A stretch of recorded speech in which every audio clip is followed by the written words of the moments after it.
आदरणीय आडवाणीजी, व्यासपीठावरील सर्व मान्यवर आणि जमलेल्या माझ्या बांधवांनो, भगिनींनो आणि मातांनो,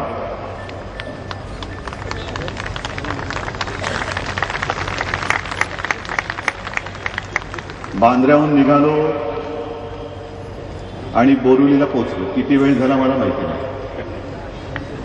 पण बांद्रा ते बोरिवली येईपर्यंतच हल्ली दमछाक होते. आडवाणी साहेब तर पूर्ण देश फिरते. वयाची पर्वा करत नाहीत, तब्येतीची पर्वा करत नाहीत, ऊन आहे, गरमी आहे, थंडी आहे, कसली पर्वा करत नाहीत, पण देशभर फिरतायत आणि जनतेमध्ये एक चेतना निर्माण करतात. खरं म्हणजे आडवाणी साहेब आपल्याकडे पाहिल्यानंतर कोणाकोणाला काय वाटत असेल मला माहिती नाही, पण आम्हाला मात्र नक्कीच उत्साह येतो. आपली हिंमत, आपली जिद्द, आपली तळमळ, आणि एक तर दुसरी गोष्ट अशी आहे की हल्ली देशामध्ये असे नेतेच राहिले नाही.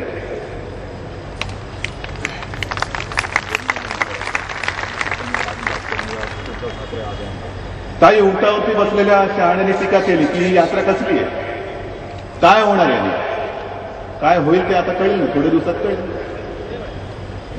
पंतप्रधान कोण होणार हा मुद्दा आता तरी मला वाटतं तेवढा काही महत्वाचा नाही, पण आपल्या देशाला नेता आहे का हा अतिशय महत्वाचा मुद्दा.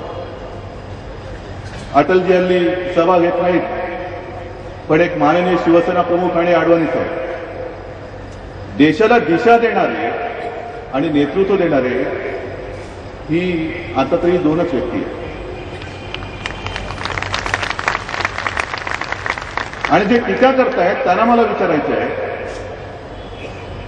खास करून काँग्रेसला विचारायचं आहे की आडवाणी साहेबांनी एवढा देश फिरणारा, जनतेमध्ये राहणारा, जनतेसोबत राहणारा आणि आपलं संपूर्ण आयुष्य कुठल्याही धोक्याची तमा न बाळगता देशासाठी वाहून टाकलेला नेता, एक तरी नेता काँग्रेसमध्ये आहे का मला दाखवा. कुठल्या तोंडाने तुम्ही टीका करतात? बरं, ही काय पहिली यात्रा नाही. आजपर्यंत 3-4 यात्रा झालेल्या आहेत आणि प्रत्येक वेळेला एक नवीन स्फूर्ती, नवीन चेतना या संपूर्ण देशामध्ये आडवाणी साहेबांनी दाखवली आहे. आजची सगळी परिस्थिती बघितल्यानंतर देशाचा कारभार कसा चाललेला आहे वेगळं काही मला तुम्हाला सांगण्याची गरज नाही. भ्रष्टाचाराबद्दल आडवाणी साहेब बोलणारच आहे, पण खास करून दिवाळीमध्ये अनेक SMS शुभेच्छांचे येत होते. कशात एक SMS मला आला, कदाचित तुम्हालाही आला असेल मला माहिती नाही, पण तो मुद्दामून मी आज सुद्धा माझ्या फोनवर ठेवलेला आहे. तो SMS असा आहे की एकदा अमेरिकन माणूस, जापानीज माणूस, चीनी माणूस और अपना एक हिंदुस्तानी 4 एक साथ बैठते हैं. फिर पूछताछ होती है कैसे चल रहा है. अमेरिकन असतो तो म्हणतो हमारे देश में तो बहुत तरक्की की है, हमारे यहाँ तो कुत्ते जो है वो फुटबॉल खेलते हैं. ये अमेरिकन कहता है कुत्ते फुटबॉल खेलते हैं. जापानीज असतो तो म्हणतो अरे आपके यहाँ कुत्ते फुटबॉल खेलते हैं तो हमारे यहाँ, हमारे देश में पिछड़ा हुआ नहीं है, हमारे देश में मछलियां नाच करती है, डांस करती है. मग चायनीज असतो, चायनीज म्हणतो तुमच्याकडचे कुत्रे फुटबॉल खेळतात, तुमच्याकडचे मासे हे नाचतात. ये तो कुछ नहीं है, हमारे यहाँ हाथी जो है वो सायकल चलाते हैं. हाथी सायकल चालवतो म्हणजे आणखी भयानक. प्रश्न पडतो हिंदुस्थानीला, आता काय सांगायचं. यांच्याकडचे सगळे प्राणी गाड एक एक काय ना काहीतरी करतात. हिंदुस्थानीला विचारतात तुमच्याकडे काय करतात, तो हिंदुस्तानी कहता है कि हमारे यहाँ गधे सरकार चलाते हैं. आहे प्रत्येक प्राण्याचा उपयोग आहे. आमच्याकडे हाच प्रकार आहे. जे कोणी बसले ते माणसं म्हणण्याच्या लायकीचे नाहीये. अक्षरशः गाढवं जरी बरी, कारण ते देशाचा काय जो ओझं, जे ओझं त्यांच्यावरती लादलं जातं ते ओझं मुकाट्याने गाढवं सुद्धा वाहतात. आणि मग दोन व्यक्तिमत्व, एका बाजूला आडवाणी साहेब आहेत, दुसऱ्या बाजूला पंतप्रधान आपले मनमोहन सिंग. आज कुठेच मनमोहन सिंग दिसतात. संपूर्ण देश आज संतापून उठलेला आहे. भ्रष्टाचारानंतर काय वाट लागलं मला माहिती नाही, पण आजच एक महागाईचा भाव आणखीन पडलेला आहे. हे सगळं वातावरण आज देशामध्ये दिसत असताना मनमोहन सिंग काय करतायत, सोनिया गांधी काय करतायत, निवडणुका आल्यानंतर पोपटपंची करणारे सगळे नेते आज देश खड्ड्यामध्ये जात असताना कुठे काय चाललंय त्यांचं. आणि मग या दोघांची नुसती तुलना जरी केली तर एका बाजूला आडवाणी साहेबांचं आयुष्य उघड्या पुस्तकासारखं आपल्या सगळ्यांसमोर आहे, हे नेते आमचे, आणि दुसऱ्या बाजूला मनमोहन सिंग आयुष्यभर त्यांनी बाबूगिरी केली, सेवा संपल्यानंतर मग अर्थमंत्री झाले आणि आता पंतप्रधान झाले. पण ह्यांच्या काळामध्ये जेवढे घोटाळे झाले मला नाही वाटत ह्यांच्या अलीकडे पलीकडे कधी झाले असतील. आणि मग मला ते दिवस आठवतात ज्यावेळेला आपल्या एनडीएचं सरकार आपल्या देशामध्ये होतं. निवडणुकीची मुदत ती पूर्ण करून, आपली लोकसभेची मुदत पूर्ण करून जेव्हा आपण निवडणुकीला सामोरे जात होतो, अटलजी पंतप्रधान होते, अडवाणी साहेब उपपंतप्रधान होते, आपण जाहिरात केली होती फील गुड आणि इंडिया शायनिंग. आठवतं ना तुम्हाला, फील गुड आणि इंडिया शायनिंग ही जाहिरात आपण केली होती, कारण तशी परिस्थिती आपल्या सरकारने काम करून निर्माण केली होती. दुर्दैवाचं त्यावेळेला सगळ्यांनी टीका केली, हे काय म्हणे फील गुड, तांदूळाचा भाव एवढा झाला, ह्याचा भाव तेवढा झाला, कसलं फील गुड, कसलं इंडिया शायनिंग. ठीक आहे, झाला आमचा पराभव, दुर्दैवाने आमच्या बोडक्यावरती बसले, 10 वर्ष आता होत आली.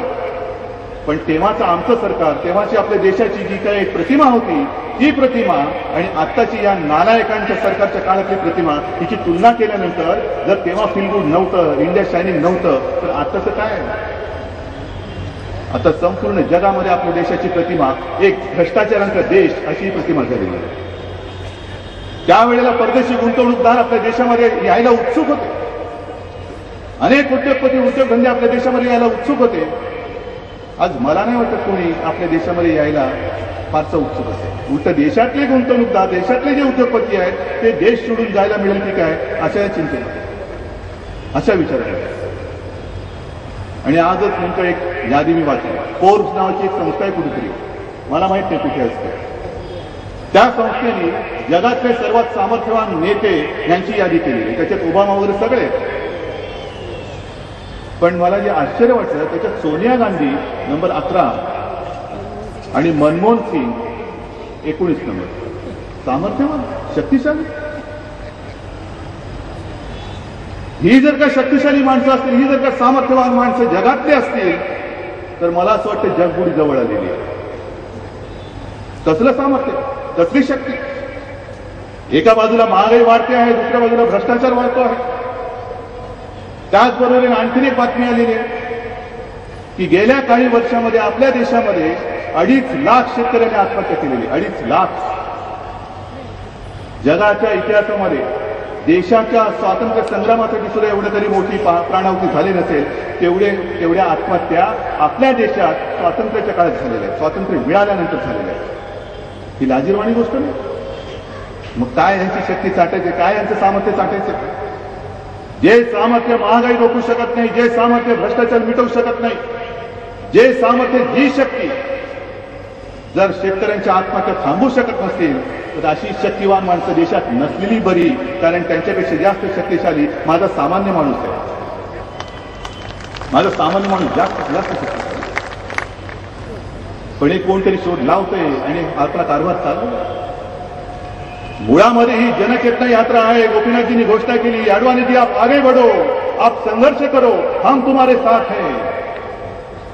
जबाबदारी आपली आहे.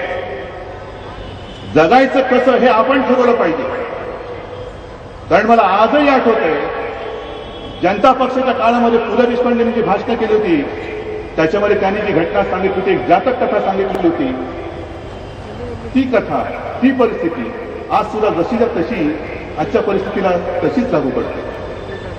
त्यांनी जातक कथा सांगताना असं सांगितलं होती की एका गुरु आणि शिष्याची, एक गुरु असतो आणि त्याचा अंतकाळ जवळ आलेला असतो, पण त्याला जी सिद्धी प्राप्त झालेली असते त्या सिद्धीतून त्याला कळतं की पुढचा जन्म हा डुकराचा मिळणार. पण त्या जन्मामध्ये जर आपल्या शिष्याने वध केला तर पुन्हा माणसाचा जन्म घेणार. म्हणून तो शिष्याला बोलवतो आणि सांगतो की असं असं होणार आहे, माझा अंतकाळ जवळ आलाय, पुढचा जन्म मला डुकराचा मिळणार. अनेक डुकरामध्ये मी कसा असेल ती खाणाखुणा सांगतो आणि मग ते ठरलं त्याच्याप्रमाणे तसं सगळं ते होतं. आणि मग पुढचा जन्म जेव्हा डुकराचा येतो तेव्हा तो शिष्य ते डुकराचं पिल्लू शोधत शोधत जातो.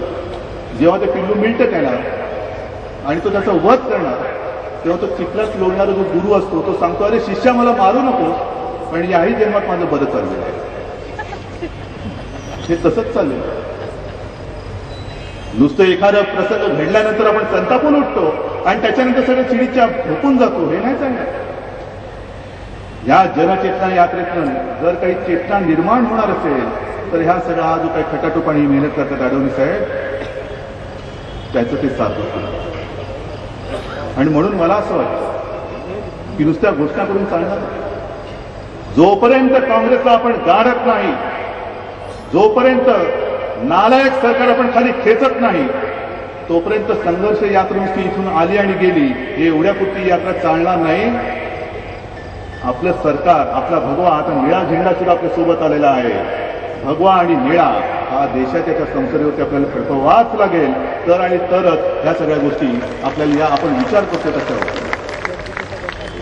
महागाई एका बाजूला वाढत असताना आज मी टीव्हीवरती बघत होतो, गोपीनाथजी त्या ममता बॅनर्जीचं खरंच कौतुक केलं पाहिजे. महिला है लेकिन मर्द है. ममता बॅनर्जीने आज काँग्रेसला इशारा दिलाय की आम्ही जरूर काँग्रेससोबत आहोत, आमची काँग्रेससोबत राहण्याची इच्छा आहे, पण जर का तुम्ही आमच्या या जनतेवरती महागाईचा बॉम्ब टाकणार असाल तर यापुढे आम्ही सहन करणार नाही. मुकाट्याने महागाईची दर वाढून ते परत घ्या, नाहीतर मी सरकारमधून बाहेर पडते. ती हिंमत खरी म्हणजे शरद पवारांनी दाखवायला पाहिजे होती, राष्ट्रवादीने दाखवायला पाहिजे होती की आता झालं तेवढं खूप झालं. सरकार सरकार सरकार सत्ता म्हणून खूप झाली, पण ही सत्ता जर माझ्या सर्वसामान्य माणसाच्या मुळावर येत असेल आणि त्याला सूट देऊ शकत नसेल तर लाथ मार तुम्ही त्या सत्तेवरती, पण मी सर्वसामान्य माणसासोबत राहील. पण ही हिंमत त्यांच्यामध्ये आली तर. पण केवळ राष्ट्रवादी आणि हे सगळे म्हणजे महाराष्ट्र नाही, महाराष्ट्र हा मर्दांचा आहे. म्हणूनच तिकडे शिवराय आणि आंबेडकरांची आम्ही पूजा करतो. हा मर्दांचा देश आहे, मर्दांचं हे राष्ट्र आहे. आणि म्हणून मी आपल्या सगळ्यांच्या वतीने आडवाणी साहेबांना वचन देतो, आडवाणी साहेब सिर्फ हम नारा नहीं लगाएंगे कि आप आगे बढ़ो, आप संघर्ष करो. जो गोपीनाथ जी ने कहा है, तुमच्या बरोबर प्रत्येक पावलावरती हा महाराष्ट्र असल्याशिवाय राहणार नाही, हे एक वचन मी आपल्याला देतो. आणि ही संघर्ष यात्रा, हा संघर्ष यशस्वी हो अशा शुभेच्छा देतो. जय हिंद, जय महाराष्ट्र.